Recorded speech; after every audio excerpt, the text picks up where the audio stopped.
Assalamu alaikum. My name is Rahila Tariq, Mrs. Rahila Tariq, your SST teacher for class 8. जैसा कि बेटा आपको पता है कि हमारी ऑनलाइन क्लासेस जो हैं स्टार्ट हुई हुई हैं। इससे पहले आपके पास मेरी ऑनलाइन फर्स्ट वीडियो गई थी, आपने वो देखी होगी, the universe chapter 3 according to the syllabus. हमारा सिलेबस जो माह अगस्त से शुरू हो रहा है, मंथ ऑफ अगस्त का, वहाँ हमारे according to the syllabus chapter 3 जो है वो पहला चैप्टर है। तो हम उस पहले चैप्टर को ही पढ़ रहे हैं। शुरू में मैंने आपको इसके 2 पैराग्राफ करवाए थे द यूनिवर्स चैप्टर के, और क्रिएटिव वर्क मैंने आपको इसमें करवाया था। क्रिएटिव वर्क आपको बुक में नहीं मिलेगा, ये अलहदा से मेरे पास प्लानर में था, तो मैंने प्लानर से आपको करवाया है। क्रिएटिव वर्क है तो इसी चैप्टर का पार्ट, लेकिन आपको एज ए एक्सरसाइज नहीं मिलेगा, ठीक है। दूसरी बात यह है कि अब मैं इसी चैप्टर को आगे से पढ़ूंगी। यहाँ हम इस क्वेश्चन में पढ़ेंगे सोलर एक्लिप्स। सोलर एक्लिप्स क्या है? बेसिकली एक्लिप्स टू टाइप्स के होते हैं बेटा। एक कहलाता है सोलर एक्लिप्स और एक कहलाता है लूनर एक्लिप्स। तो हम पहले सोलर एक्लिप्स के बारे में पढ़ेंगे। एक्लिप्स मींस ग्रहण होता है। ग्रहण का मतलब होता है यानी किसी चीज का शेडो हो जाना, यानी साया हो जाना, किसी चीज को ग्रहण लग जाना। ग्रहण मीनिंग हम उर्दू में लेते हैं, ठीक है। तो सोलर एक्लिप्स, सोलर मीन्स सूरज के लिए जो सूरज का जो एक सिस्टम है, सन का जो सिस्टम है, उसे हम एक्लिप्स के तौर पर यानी सूरज ग्रहण कहते हैं। उर्दू मीनिंग आप इसकी इस तरह से समझ सकते हैं। The moon circle the orbit. Sometimes the moon comes on between the earth in the sun. When was happened, the shadow of the moon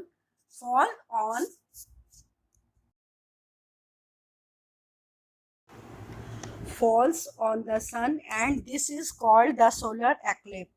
If the moon is exactly between the sun and the earth, then the eclipse can be total, the sun darkness. अच्छा, ये देखें बेटा, आपकी book का page number 19 के ऊपर है solar eclipse. तो जब आप बुक में आप इसको पढ़ेंगे तो बुक में देखेंगे तो आपको पेज नंबर 19 और पेज नंबर 20 पर आपको मिलेगा इस क्वेश्चन का आंसर। तो हम यहाँ इसको इस तरह से कह सकते हैं कि सोलर एक्लिप्स का मतलब है कि यानी सूरज ग्रहण, जब चांद सर्किल करता हुआ, घूमता हुआ जमीन के और सूरज के गिर्द आ जाए, तो सूरज जो होता है उसके ऊपर एक अंधेरा सा छा जाता है, और वो अंधेरा सा जो छा जाता है तो सूरज की जो रोशनी होती है वो खत्म हो जाती है और हर तरफ अंधेरा छा जाता है। उस अंधेरे का छा जाना यानी दिन के टाइम आप देखते हैं ना कि सूरज निकला हुआ होता है। जब सूरज निकला हुआ होता है तो सूरज की रोशनी सब तरफ फैली हुई होती है। जब सूरज के दरमियान और जमीन के दरमियान चांद बीच में आ जाता है तो वहां पर अंधेरा सा छा जाता है सूरज के गिर्द, और वहां पर रोशनी उसकी जो होती है वो खत्म हो जाती है। तो अंधेरा हो जाने की वजह से रात, जिस तरह से रात होती है ना, समझ लो सेम वही कंडीशंस हो जाती है सूरज ग्रहण के अंदर। तो ये बेटा आपने इससे पहले जो आपकी क्लासेस थी, आपने प्रीवियस क्लासेस में भी सोलर एक्लिप्स के बारे में पढ़ा है कि जब चांद और ज़मीन और सूरज के दरमियान बीच में आ जाता है तो उस वक्त सोलर एक्लिप्स हो जाता है। तो सोलर एक्लिप्स आपको बहुत अच्छी तरह समझ आया होगा। ये क्वेश्चन जो है आपका, इसमें आपने इस क्वेश्चन में आपने डिफाइन करना है सोलर एक्लिप्स को और लूनर एक्लिप्स को। तो पहले आपने सोलर एक्लिप्स को डिफाइन करना है हेडिंग डालकर कि सोलर एक्लिप्स क्या है। सोलर एक्लिप्स जो है बेसिकली सूरज ग्रहण को कहते हैं। अब हम पढ़ेंगे, दूसरी हेडिंग हम डालेंगे लूनर एक्लिप्स की। लूनर एक्लिप्स हमारा क्या है? लूनर एक्लिप्स और the eclipse of the moon, यानी जो ये चांद का भी कहलाता है, चांद का ग्रहण, happen when the earth is in between the moon and the sun. जब जमीन आ जाती है चांद के और सूरज के दरमियान, if the earth is positioned सेंटरली, यानी जमीन की जो पोजीशन होती है वो सेंटर में आ जाती है, तब हम कह सकते हैं then there is the total lunar eclipse. तो ये टोटल लूनर एक्लिप कहलाता है, यानी चांद गिरहन। लूनर एक्लिप का मतलब है चांद गिरहन। जिस तरह से मैंने अभी बताया कि सूरज कब होता है सूरज गिरहन, सूरज गिरहन तब होता है जब चांद दरमियान में आ जाता है जमीन के और सूरज के। जब बीच में चांद आए तो हमारा सोलर एक्लिप हो गया, और जब हमारी जमीन आ जाती है चांद और सूरज के दरमियान, तो तब हमारा लूनर एक्लिप होता है। अच्छा, लूनर एक्लिप जब होता है तो उस वक्त चांद के, वैसे तो बेसिकली आपको पता है ना कि चांद की अपनी तो कोई रोशनी नहीं है। सूरज की रोशनी जब चांद के ऊपर पड़ती है तो हमें चांद जो है वो उसकी लाइट हमें नजर आती है, उसकी हमें रोशनी नजर आती है।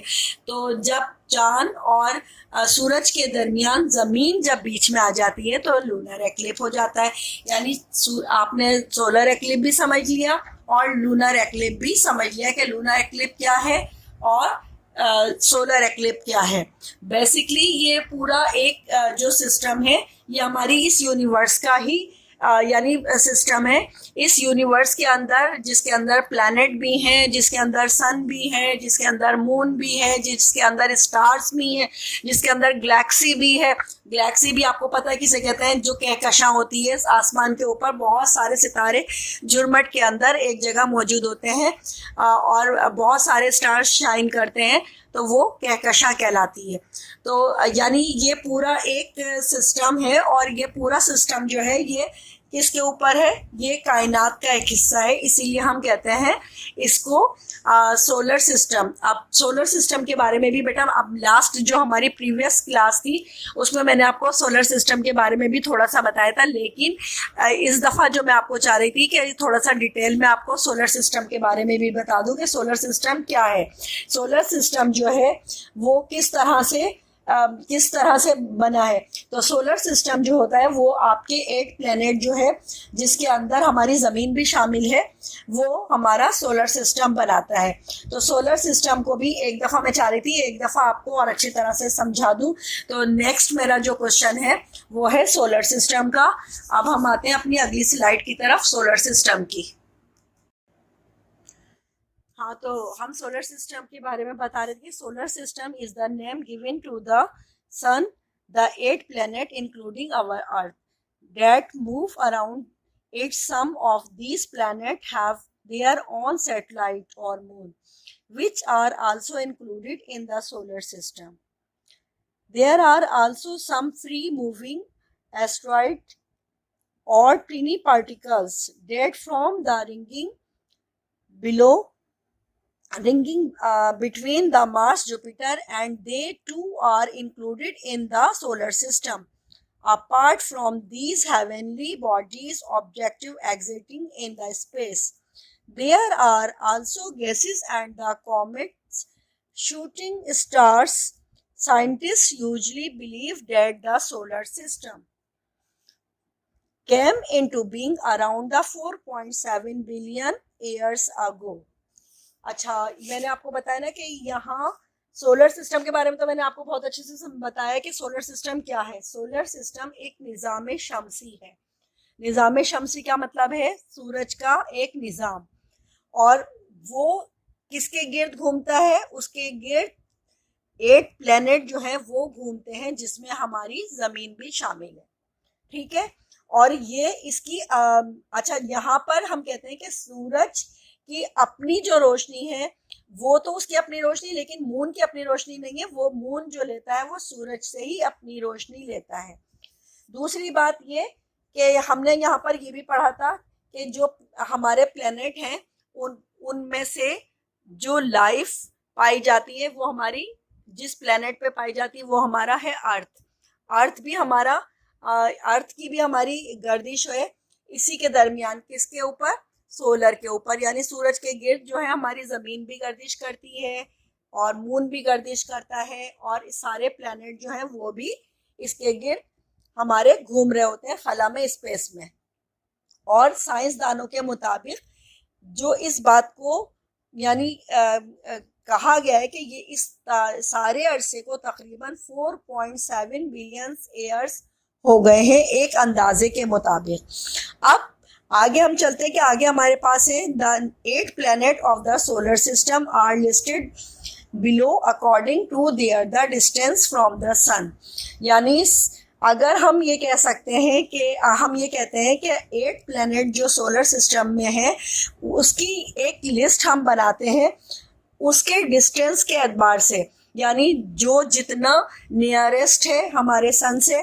तो वो सबसे पहला है मरकरी, वेनस, तीसरा अर्थ है, चौथा मार्स है और पांचवा हमारा जुपिटर है, छठा हमारा सैटर्न है और सातवां हमारा यूरेनस है, आठवां हमारा नेपच्यून है। ये हमारे 8 प्लैनेट जो हैं ये सर्किल करते हैं किसके गिर्द? ये गिर्द करते हैं सूरज के गिर्द। यानी सूरज के गिर्द जब ये गर्दिश करते हैं तो ये हमारा सोलर सिस्टम बनाते हैं। तो सोलर सिस्टम यानी मेक होता है किसके जरिए से? किसके शामिल होने से? 8 प्लैनेट, मून, स्टार्स और हमारे यानी ये 8 प्लैनेट, ये सारे जब हम मिलाते हैं ये हमारे सब चीजें मिलाकर एक सोलर सिस्टम बना रहे होते हैं। ठीक है।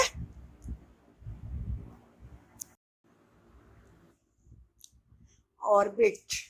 अच्छा जी, अब हम अपने अगली स्लाइड हमारी जो है वो कहलाती है हमारी सोलर सिस्टम से ही रिलेटेड है, लेकिन हम इसको कहेंगे कि डिफाइन द ऑर्बिट और and axis of the earth. यानी ज़मीन की जो गर्दिश है दो तरह से होती है, एक कहलाती है ऑर्बिट और दूसरी कहलाती है एक्सिस।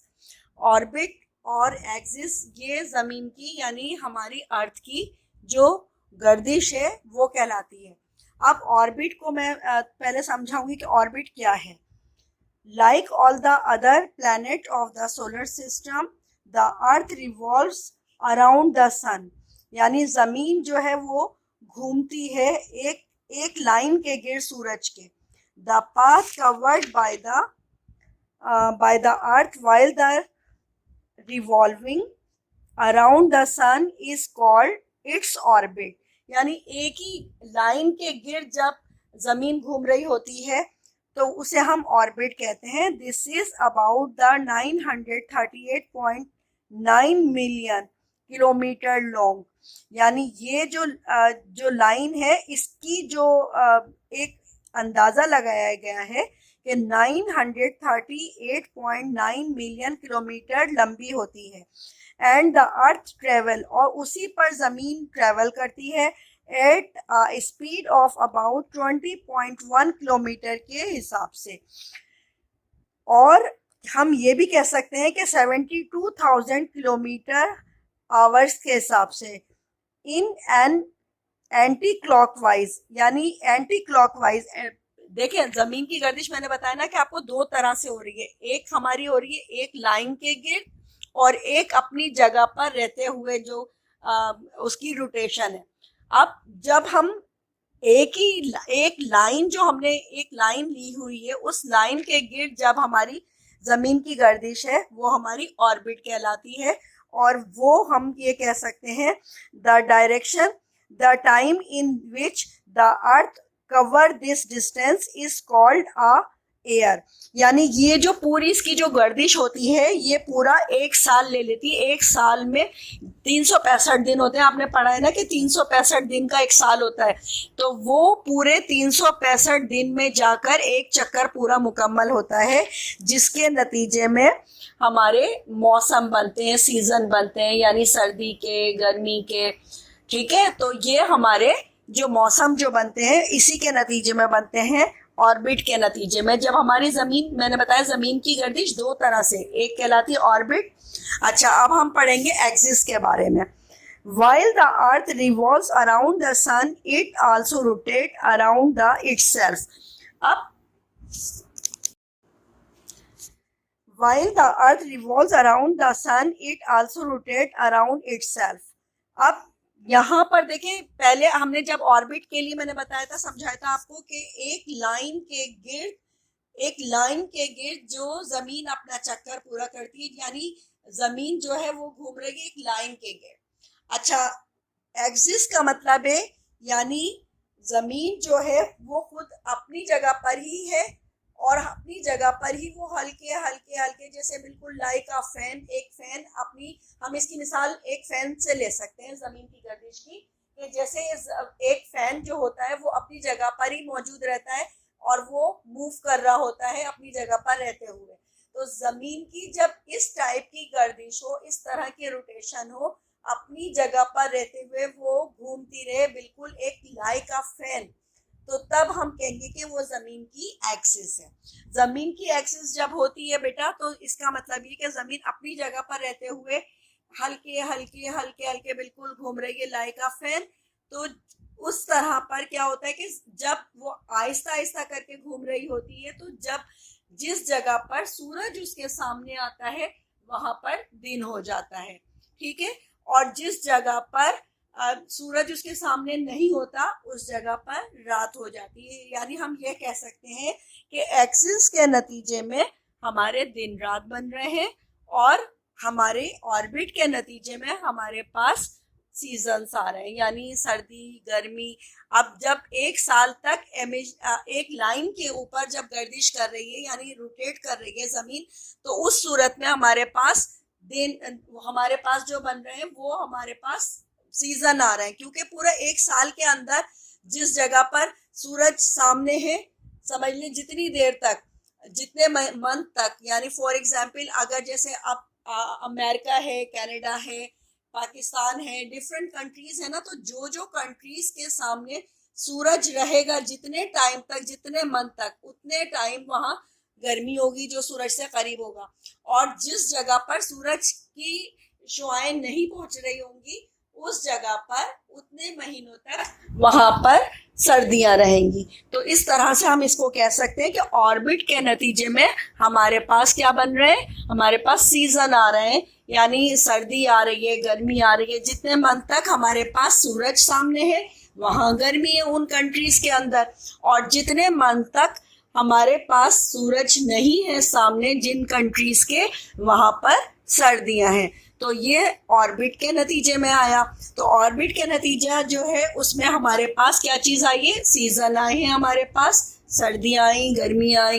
इसी तरह से एक्सिस जो है वो अपनी जगह पर रहते हुए जमीन की जो हल्के हल्के गर्दिश होती है, यानी देखिए मैंने बताया शुरू में आपको बताया था कि हमारी जो अर्थ है इसकी जो गर्दिश होती है वो 2 टाइप्स होती है, एक होती है ऑर्बिट और दूसरी होती है एक्सिस। एक्सिस का मतलब है अपनी जगह पर रहते हुए गर्दिश, और ऑर्बिट का मतलब है अपनी लाइन के गिर्द रहते हुए जब जमीन एक चक्कर पूरा करती है तो उसको पूरा बेटा 1 साल लगता है। और उस 1 साल का मतलब होता है, 1 साल में आपको पता है कि 365 दिन होते हैं, तो यानी उसका दौरानिया जो होता है वो होता है 365 डेज का, 365 डेज का होता है। और 365 डेज के नतीजे में ऑर्बिट कंप्लीट होती है हमारी अर्थ की, और एक्सिस के नतीजे में मैंने बताया आपको कि हमारे दिन रात बनते हैं।